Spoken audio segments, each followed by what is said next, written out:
Get Into Gate, this is episode 74. We're talking Stargate SG-1 and how amazing that bloody show is. We are Get Into Gate. My name is Mitch. Joining me the full Get Into Gate team, we have Maddie. Hello. Brendan. Hello. And Rhys. Yeah, g'day guys. If you're new to the show, we're introducing Rhys to the show for the very first time. Brendan's his brother. He's been watching it. Rhys is like, what the bloody hell am I missing out on? And stop with the in-jokes. I don't get any of it. And now he's here. He gets it. He loves it. And we're going through one episode per week. He's making in-jokes. I know. Oh, yeah. Making better He's in-jokes. contributing. Yeah. Some would say funnier jokes than Brendan's. So Absolutely. Most Everyone of would the say listeners that. say that. Absolutely. I'll tell you, have got some serious love recently on like our mailbag. Yeah. I love yeah. Rhys. Oh, Rhys is the best. Oh, the show wouldn't be the same without the Rhys. Everyone loves I'm Rhys like, when he Rhys, releases stop his creating mailbag. other emails. You know. Russian bots, catfishing, Get Into Gate. No, it's a regular occurrence, guys. It's not a... Once you get to know me, it's pretty much... Once I tell people all the time how good I am. It is My funny, life, though, because my the curse. people that know me and Rhys equally generally like me more. So it's just more of a time thing. Yeah. I wouldn't have thought so. No, But he absolutely. doesn't agree. No. Yes, mate, give it time. Give it time. Give it time. Do I have to? Can I just make a snap decision now? No, do it. Go for it. See what happens. Like if I've already got my kind of group sorted. like so- What?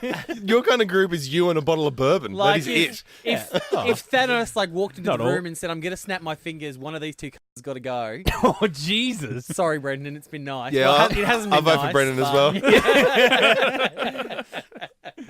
Oh, Mitch probably vote for me because he loves Brendan more. It's, Yeah. Oh, it's a deadlock. You better do a fucking spreadsheet, mate. Let's text Link in. Let's text Link. and make sure you change the rules on the spreadsheet.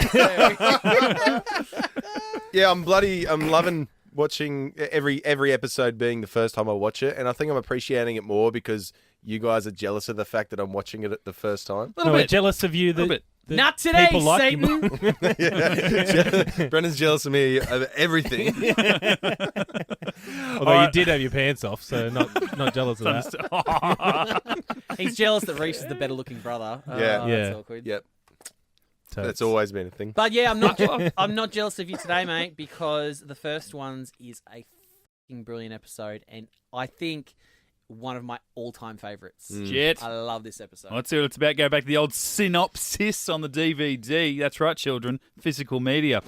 During an archaeological survey of fossils on a Goa'uld planet, Daniel Jackson is abducted by a fearsome humanoid creature, prompting SG-1 to embark on a mission to free him from his alien captor. It's okay, guys. We've met Unas before. You can say it. But Daniel soon learns that the creature's intentions are not at all what he thought. The DVDs don't want to spoil it like the promos do. Yeah, but the DVD has a picture of the Unas next to the synopsis. I wouldn't think that he's an alien captor. He's totally an He's- alien. He's on a different planet. Well, he's indigenous, isn't he? Yeah, yeah, we're Yeah, aliens. we're aliens. Exactly. But alien to our point of view. Yeah. as well, Carter would say, it's all relative, guys. So, Rhys, Maddie just said it's one of his favouriteest episodes ever of Stargate SG-1. The first ones, for the Ironically, first time. not that camp. Can't. Uh, Oh man, this was pretty cool, just from start to finish, really. So good. The backstory, having the backstory of the Unas was pretty awesome, and then the Goa'uld origin planet. Yeah, so this is like their home the planet. start of, Yeah. and that bumbling idiot. What is his name? Rothman. I am so happy he's dead. So happy. Like, I thought I was happy when Hathor died. Like, this guy, oh, he was so annoying. Well, look, I hate to say it, but the Nobody ever really dies. the new Star Trek series, the new Star. oh, sorry, shit. buddy. Not again. It was the I'll NRD cop thing. that. Rhys. Yeah. It triggered him. They've announced the new Stargate series. It's going to be a prequel, and it's just Hathor and Rothman. That's it. Oh, It's- good. yeah. Another one that no one will watch. Still better than It's going to be. Catherine Langford. It's going to be 14 8-minute episodes, purely Including through credits. The math Kick. checks out. You've got to download the app Kick, and they'll just DM you the episodes. 1 minute at a time. It's 6 one-off payments of $1.78. Wow. 6 one-off payments. Yeah. Oh no. And Just 9 easy payments of 99, 99, 99. It's low pitch Mitch with a fucking Oh, I'm gonna tank top. Oh, I'm gonna- wow. I didn't put Tank top. I like It's a wife beater. I got jumped on today. I put a singlet on. I'm like, very cold. I'm going to put a jumper on straight away. And I'm like, I haven't got a shirt. I'm like, there's shirts at work if I want one. I'm going to Yeah. get dressed Yeah, up this to go to the baby. gig. Yes, show me love. Hero was thinking. I'm not even filming this. This is stupid. Hero was thinking Rhys was like the most tradie today, but wow, you stepped it up a notch. Totally. Yeah, you're right. I'll put Yes. back No, on my rugby league hoodie to de-tradie me. Something that you guys have been talking about, since forever. P90s. Yes, Yeah, the they're P90s here. are finally here. 2 teams and P90s. And highly recommended by Jack O'Neill. Yeah. What's the big deal with the P90s? They're just fucking cool. They haven't Sexy. Right. they haven't really shown them off a lot, but yeah, basically they've got armor piercing rounds. They're a top. I actually last night when I was watching the episode, I texted our official military advisor Craig. I'd give you his rank, but I don't know what it is. You just did. I thought you were going military to. advisor. You could have just grabbed the audio from Imhotep. Yeah, that seemed like too much effort. So I asked him about if he had any sort of info, if he's ever used a P90 and sort of what they're about and how they compare, like, because obviously in the 2000s they were kind of be all and end all, and how they compare to now. And he said he's pretty sure the Secret Service used them for a while as a personal defense weapon because they're so sort of tight Compact. and compact. Right. It's a high rate of fire. The cartridge in it uses armor-piercing rounds. It has up to 50 rounds that are at a top-loading magazine. He said most other submachine guns only have about 30 rounds per magazine.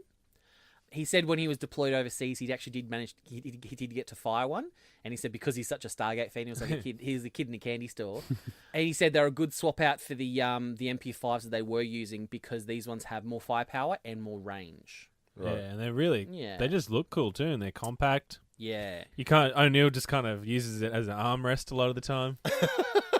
yeah. I think it's really cool. It's like the bigger guns they had were quite sort of cumbersome, and these are really. And given that these are a frontline team, so they're like a diplomatic team as well as like a frontline sort of action team.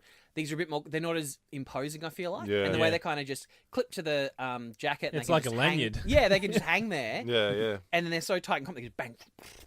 Yeah. But yeah, over the next couple of seasons, you'll get to see more and more of them, and I think that's why you'll start finding them so impressive when you start seeing like the laser guides on them, and there is an episode where they basically just really feature the P90, and nice. they're really unique. Like they're still apparently they're showing up in Westworld.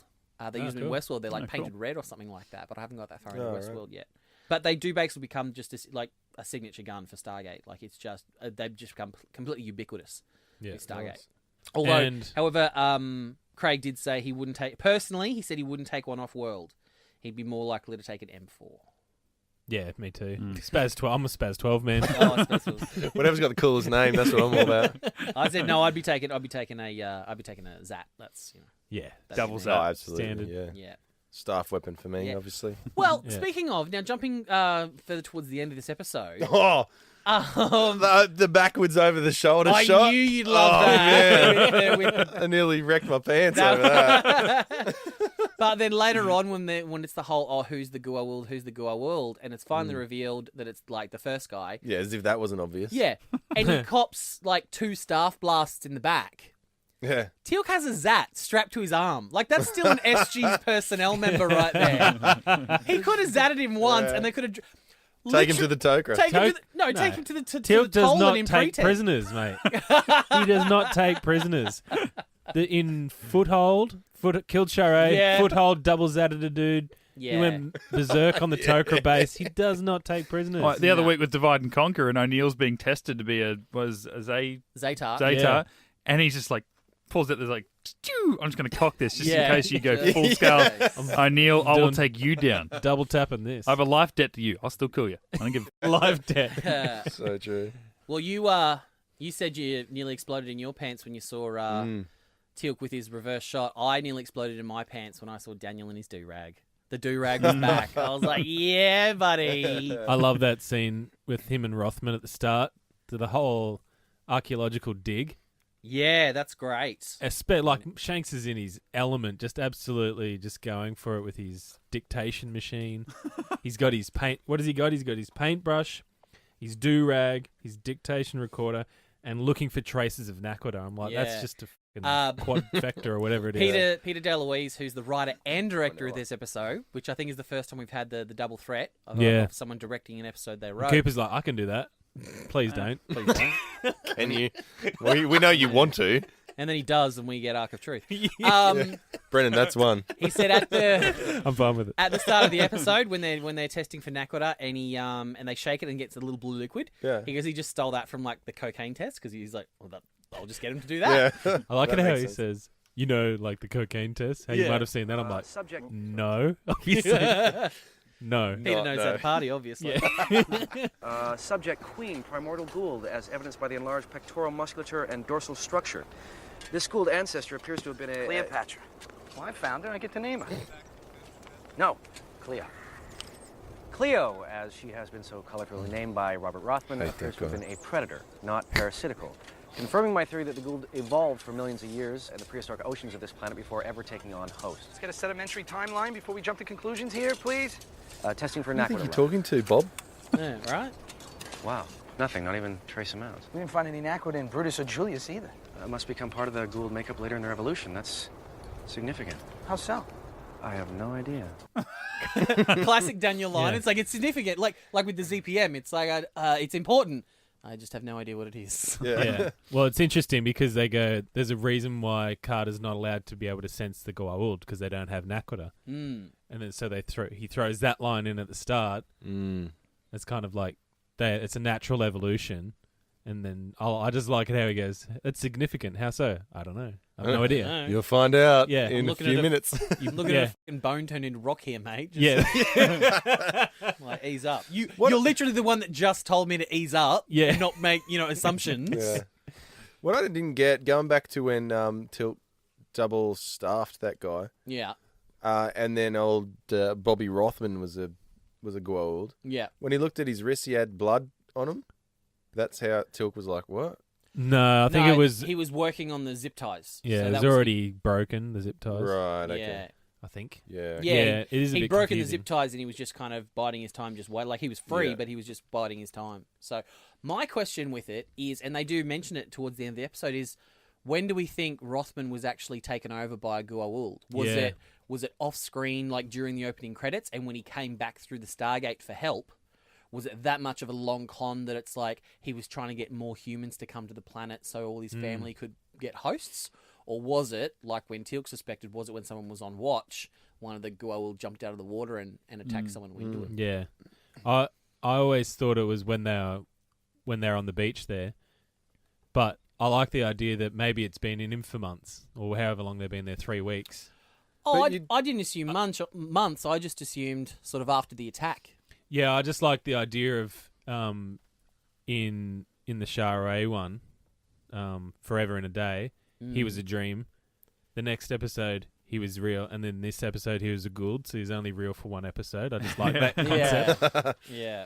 Yeah, I don't know. I think if the Goa'uld are that ambitious and arrogant, I guess, they wouldn't really wait around for too long to try and take over something. If he got back to SG-1 or the embarkation room, he'd be like, all right, let's try and take over this shit. Well, he's not a traditional Goa'uld in that he's like what they establish is these Yeah, are true. prehistoric Goa'uld with no Naquadah in their And they're bloodstream. still evil. Yes, but the Unas. So obviously, back however many thousands of years ago, a few Goa'uld took Unas as hosts, and then Yep. obviously travelled off world because the Stargate was there. So they've travelled off world, and then after thousands of years, they got rid of their Unas hosts and got human hosts. But it's like, but that planet was kind of just left there, and as they both evolved, the Unas got smarter. And built themselves those bone necklaces so they couldn't be taken over by the Goa'uld. cool. Yeah. So the Goa'uld didn't evolve, I suppose, on that Yeah, so planet. that's basically what they said. The Yeah. Goa'uld on this planet aren't really, or almost like an offshoot in the same way the Toka are an offshoot, in that they're kind of it's like if we ran into, it's like Encino Man. It's like if we ran into a caveman version of ourselves. Yeah, right. Like that's what these Goa'uld are. Like it's like when they find the SG-11 leader, and he's kind of like spaced out. I kind of feel because it's like it's the first time this Goa'uld, because these Goa'uld probably wouldn't have the genetic memory of Yeah. the whole Goa'uld technology evil and race shit, and all the yeah. evil stuff. So he's just kind of like, I got legs. Holy shit, I got legs. Yeah. Like he's just still trying to figure out, what's what. Yeah. So yeah, I just like all that stuff is great, and then all the Daniel Shaka stuff is just phenomenal. I love it so much. Like the sci-fi nerd in me just gets off on it so much. Yeah. That Unas that he got kidnapped by, Shaka. Shaka. I forgot to check, but is that played by anyone significant? Yeah. Yes, that is back in Stargate significant. Right. back in it's Dion Johnstone. So back in Rules of Engagement. With the fake Jafar and SG-1 teams fighting. Yeah, and then massive Apophis. Yeah. So he wasn't the whingy white guy. He was the other leader, the black guy. That was the Jafar guy. When, I remember. Yeah, so that's Dion Johnson. So he plays Shaka. And then just to prove it to you, because you did give us some crap a few weeks ago that we didn't make it up, this is where we got it from, because he was also one of the aliens from Foothold. Here we have the introduction of the Chaka character, played by Dion Johnstone, as I mentioned before. Dion, you may recall in episodes Rules of Engagement, he played Novar, in which you got a really good look at his face. And he played one of the vagina-faced creatures in Foothold that are taking over our base. See, I think that's where I thought he was go. getting his... Well, maybe we got our wires crossed because we're considering the vagina-faced aliens as the one from Spirits. Well, I call them both, because neither of them have names, so I just Yeah. call both of those species the vagina-faced aliens. Yeah. But see, Which one was he talking about? He's talking about Foothold Foothold, Right. the big crab Knobheads. ones. with the knobheads. Yeah, Yeah. that's what I said. Yeah. Yeah, and then obviously the Yeah. spirit ones are a different kind of vagina-faced Yeah. alien. But yeah, see, so that's where we got it from. Flappy, We got flap. it from. Flap, flap. So that's where we got it from. We got it from Peter DeLuise. Which So- makes it totally okay. right. I feel like, and if Absolutely. you listen back to that, there's like a pause after he says it, and I feel like because obviously he's in a recording booth. I feel like the producer, whoever's just gone, oh no, you can't say that. He's No, I kind of think- just paused. He's went, well, I just did, motherfucker. So deal Leave with it it. in. My favourite part of that director's commentary was when he pulls the bullet out of Chaka's hand. Daniel Yeah. pulls the bullet out. And he goes, that's actually the bullet from the Kennedy assassination, the last bullet. And then he's like, I'm sorry if that seems discoloured. I'm sorry if that's an I off-color fucking joke. lost Give my us this. shit. If there So was funny. now, Rhys, now that you do have the DVDs and you can listen to the audio commentaries, Yep. I cannot recommend this one enough. Peter DeLuise. Now he's alone in this one. He basically does the entire audio commentary for this episode by himself. Excellent. Geez, it's a really one-man show, this whole episode. Audio, Yeah, commentary, right? writing, directing. No one to interrupt him. Yeah. And imagine if imagine if three of us didn't show up for a podcast and one of us just had to do like a 40-minute podcast about like one of the next Yeah. episodes. We would struggle like a mofo. But no, he's got so much. It's so entertaining and so interesting. Well, you say that, but I wake up in the morning and I piss excellence. So. I'd probably do a 5-minute rant and fuck off. Yeah. But I guess if we made the episode, Yeah. it might be different. the best part is it's like, because when you watch the episode, you kind of making up a bit of your own story about what Shaka is saying and Yeah. and whether Daniel, what he's assuming is correct or not. Behind the scenes shit. Yeah, so what Peter can tell you about it is kind of the intention that he had as the director and the writer of what each of these things mean. So it's like you can listen to what the intentions were, and then you can go back and watch the episode for a third time, Right. like knowing all New, that stuff, yeah, and it right. really opens up the performance I even think, more. I think the thing that annoyed me the most before listening to the audio commentary was the whole radio thing. This is my radio. Yeah. And then he knocks Shaka knocks the radio out of Daniel's hand. I'm like, you idiot! That's the one way they can find you. Yeah. And then next scene, he has the dictator, the voice recorder, and Shaka has no problem with that. But going back and listening to the audio commentary, Peter DeLuise says the reason that Shaka had an issue with the radio is because Daniel stood up all the way up, like. Yeah, imposing, it had nothing to do with like the a threat. radio. It was the fact that he was Like body standing up language. and trying to be taller than Shaka and trying to assert dominance. Yeah. And that's why Shaka knocked him down. Right. It had nothing Yeah. to do with the radio. Yeah, that's So I was like, oh, okay, that's cool. Yeah, that makes I love sense. that Because sort of stuff. whilst watching that, I'm like, why are you making it so obvious that you're getting your radio out? Yeah. Like, you're an idiot. For a smart guy, you're an idiot. yeah.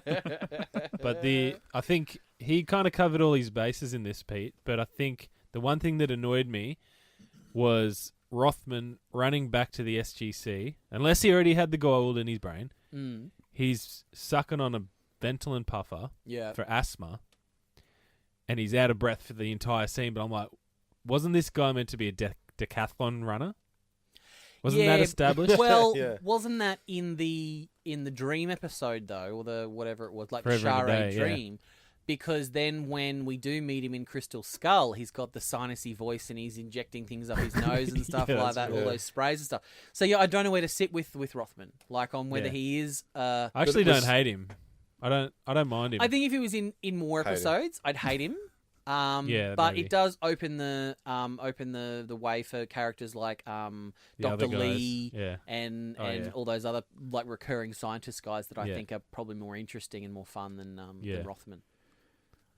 With this episode sort of delving so deep into the mythology of everything and sort of giving you new information and all that, and the fact that it is written and directed by Peter DeLuise, only because I haven't listened to the audio commentary or whether it's in your book, is this something that Peter thought of him himself, or is it like the creative team and they've just went, okay, well, Peter, you're writing this, or he's put his hand up? It's funny you say that. He mentions it in the audio commentary. Get out. He actually If you got want to save yourself a minute, It's like I'll tell you straight up. It's like this was scripted. And believe me, it wasn't, because I was just talking and everyone's like, where the fuck is this guy going with this? Mitch, shut up. Mitch barely has time to watch the episode as a whole, let alone go back and listen to the audio commentary.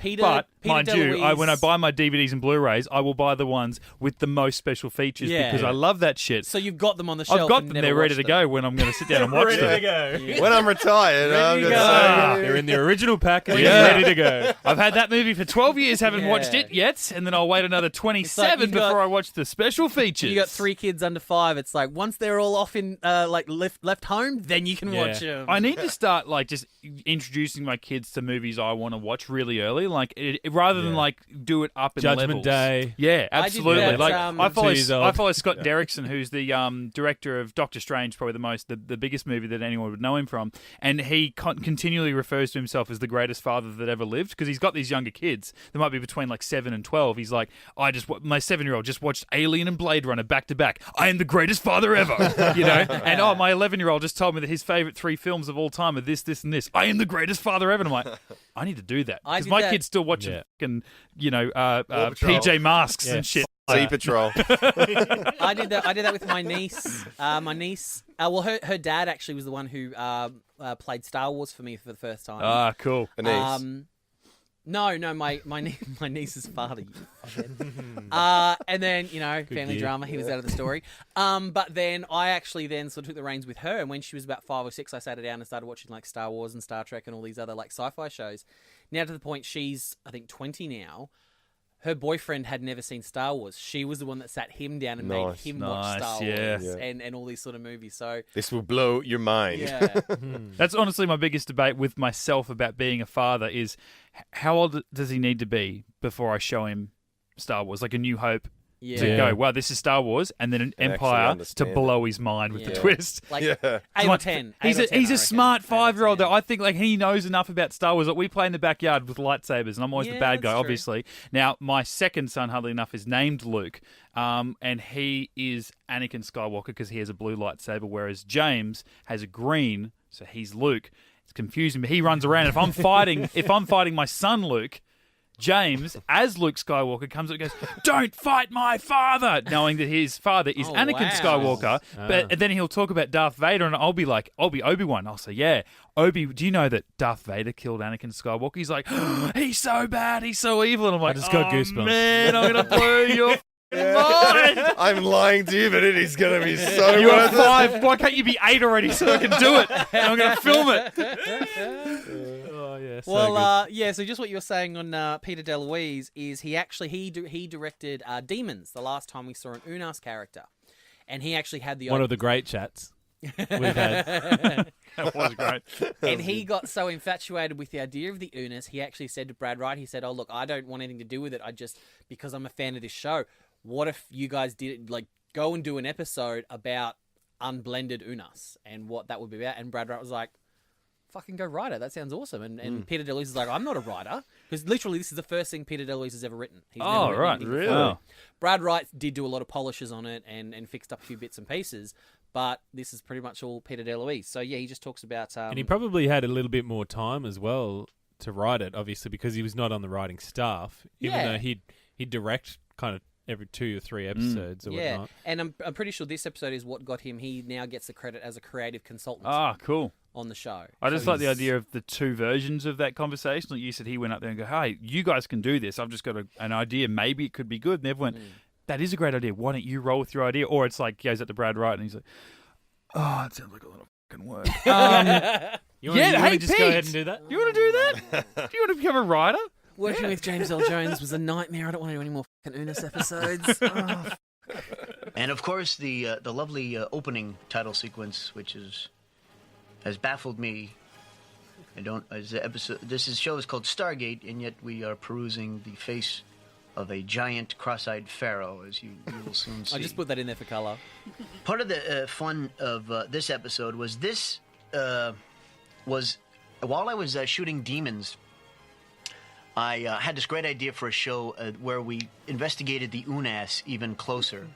And Asgard or Nunes. I thought, Unas. wouldn't it be fun if we acknowledged that the Unas, an aboriginal Unas or a raw Unas that didn't have a Goa'uld in it, what their culture would be like, and the dealings that would go on with them.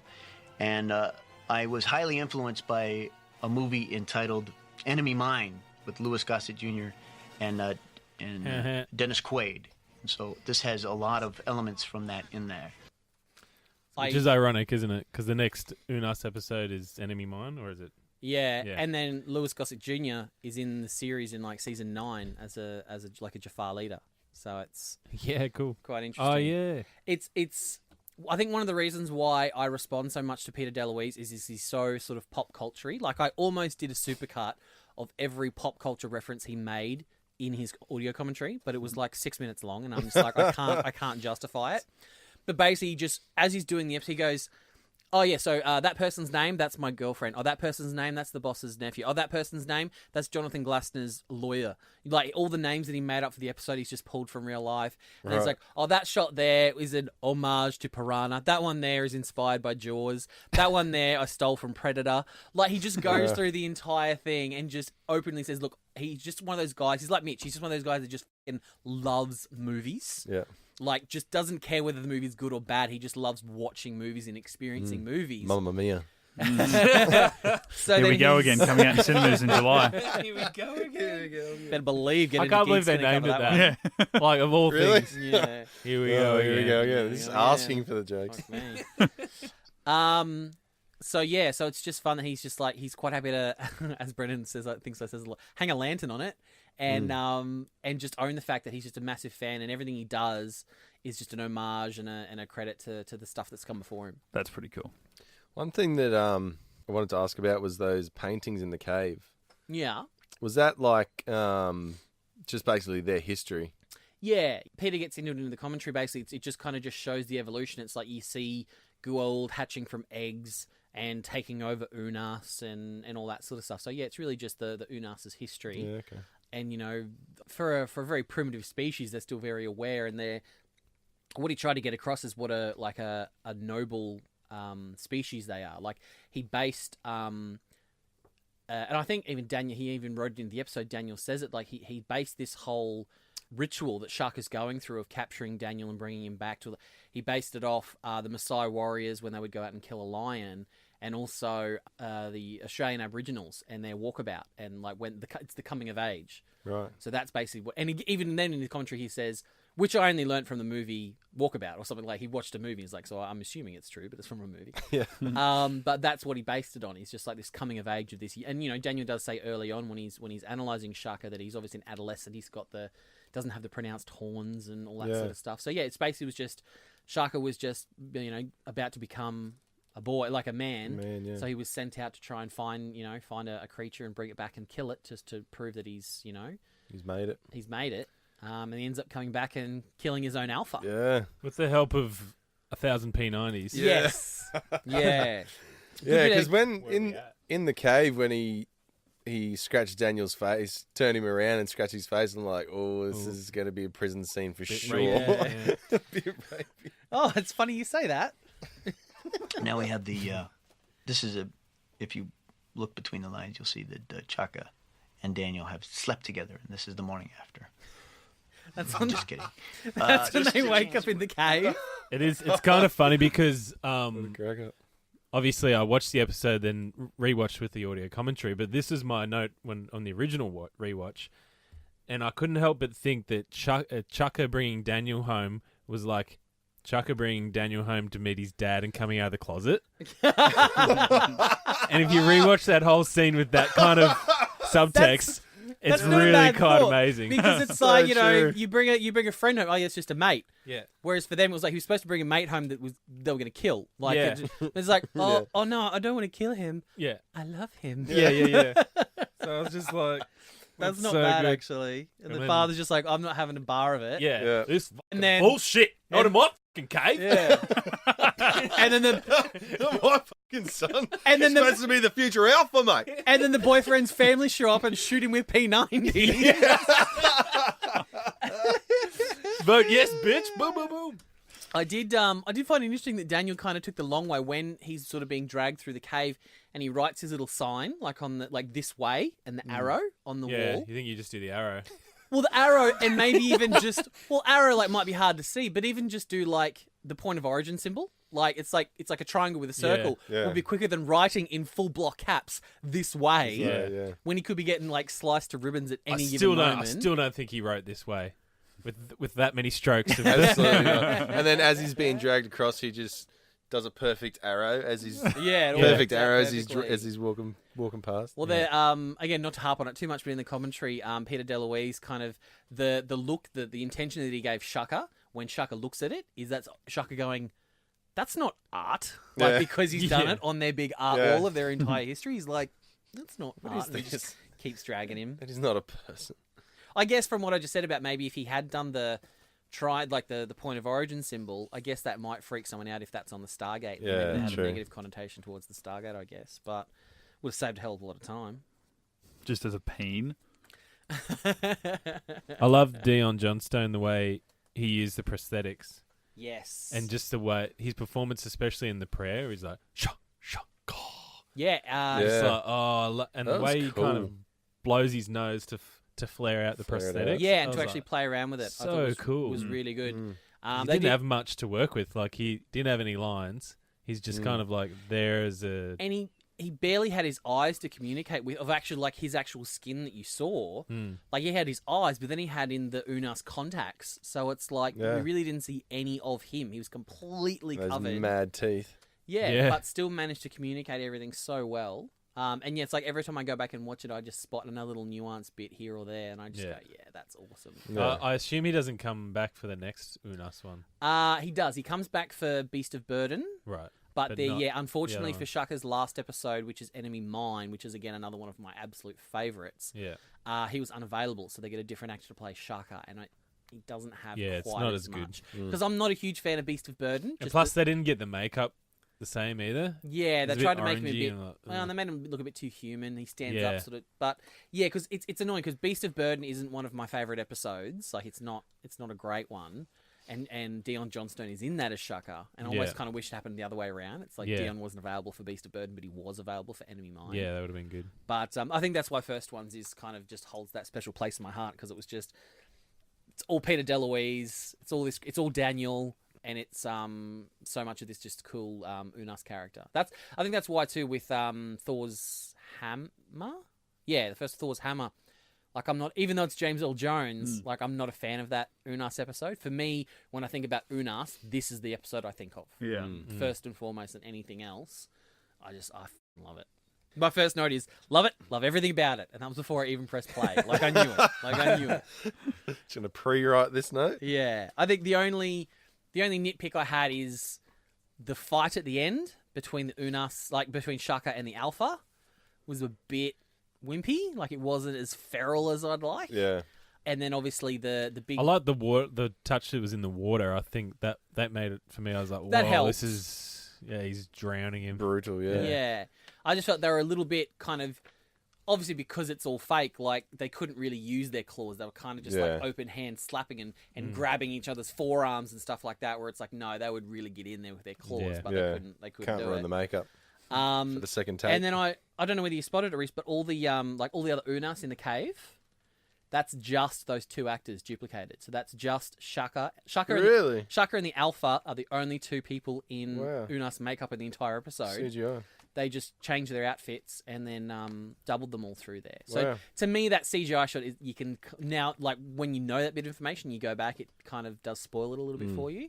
So thanks for that. Yeah. And then what he did say is the funniest part is there is a shot where you can see, like, during the fight, you can... when he's about to kill Daniel and Shaka's got his hands up, it cuts to a shot where you can see the Alpha and another one of the betas behind him.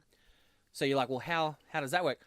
They've got, like, an Unas arm. It's just like, you know, like when you see those bad comedies and it's like just like a bad cat arm prosthetics and something. Yeah. They just had an Unas arm. So they held that up in the foreground as Shaka, and then they were able to have sort of the 2 in the back there. So I'm like, that'd be a cool prop to have, just that one Shaka arm. Just that'd be, you'd have all sorts of fun with that. So we mentioned it last week. SG-11, they're back, and they get this team is the new SG-11. So SG-11, when we first met them in Spirits, they got captured. Then in Rules of Engagement, we find out they were captured weeks ago by Apophis, and he had them executed. So this is the fresh lineup of SG-11. And half of them get killed by the friggin' Unas and the Goa'uld. Classic. It's like they are the like tainted team. It's like if you get put on SG-11, you know you're gonna die. Yeah. Yeah. Be hard to recruit for, hey? Yeah. They obviously wouldn't tell them they'd get in an SG-10 to be like, oi, oh no, SG-10 is dead now because of the black hole. SG-12. You got good memory. I couldn't have told you what team that was. SG-12 were like, oh, you got recruited to SG-11, you're probably going to die. Yeah. Bang. I'm just thinking, like, if you're an SG-10 or above, do you even get fresh uniforms? So like SG-11 show up and they've got like scorched, covered in blood. It's like, what's this? Like, nah, you're right. Just go out there. But you couldn't clean them first? You're SG-11, you clean them yourself. Where's our... You haven't even hit single digits. Go on. Where's our washing machine room? No, you're going into the city. There's a laundromat. Here's a couple of quarters. If they retire SG-11, like, all right, let's not do that again. Yeah. Kind of like level 13 of a building they remove. They get the SG-13 patch and frame it behind glass and put it up and just retire the number like it's a basketball player. My old friend. So you got any Star Trek references that you want to mention? I don't This actually. week? Not for this one. There wasn't really. Peter DeLuise mentions every sci-fi franchise but that. No. The guy that played the Sequest DSV. Sequest Got a run? DSV, which he was in. He was Good in the show. original 21 Jump Street as well. He played opposite Johnny Depp in the original Right. 21 Jump Street. He used to be an actor. Well, I think he still does a little bit of stuff. Yeah, he's in Stargate all the The time. demon mate. comes. The guy that played the Alpha Unas actually played one of the Predators in Predator 2. Yeah. Because he's like 7 feet tall. Yeah, right. He doesn't. He didn't. Like, he looked tall, but he didn't look huge alpha like No, James Earl Jones.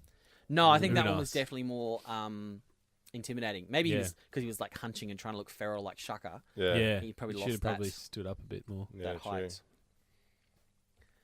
So what I was getting at was no box of shame. Nah, sorry, mate. All right, we'll have to wait for another week. Who'd have thought you guys would be asking for Star Trek references? That's What about this is audio topsy-turvy. books with Maddie? I noticed the piano wasn't in the hallway. It almost feels like I'm the one just bringing all the content here, guys. Come Absolutely. Almost. The entertainment. on. You just like to watch the monkey dance. I want to hear them. there was nothing It's really just- interesting in the It's coming into winter. I just want that fireplace fired up again. I was watching it with the kids and I had to rewind. Yeah, but he's a big stinking monster. Like 3 times because they just thought that was funny. Classic. See, you're the coolest dad in the show. Yeah. If you were the first timer, eh? If you were the first timer. I also had to rewind that 3 times. All right, that's episode 74 of Get Into Geek. The first ones, we will be back next week to talk Scorched Earth. But to get a bit of a preview about what's coming up in the next Stargate SG-1, let's find out what's happening on the next Stargate SG-1. On the next Stargate SG-1, You are all heroes to my people. he's giving a doomed race a new home You must all flee. It comes this way. The demon! until a threat of unknown origin invades their world. It's changing the environment to support an entirely different kind of life. Now, 2 civilizations stake a claim. The Incarans must leave or they will die. Only one can survive. We're not going to sit around and watch these people get slaughtered. And you're willing to blow up that ship to do Give that? me another choice. And O'Neill must make the toughest decision of his career. Once you detonate the reactor, there's no turning back. But whose blood will be on his hands? Tell me you're not on that ship. Richard Dean Anderson stars on the next Stargate SG-1. Jeez, it sounds like Daniel and Jack have a difference of opinion on philosophy. Oh, I don't know if the show can survive it. Oh, I Spoilers. can't wait to see what happens there.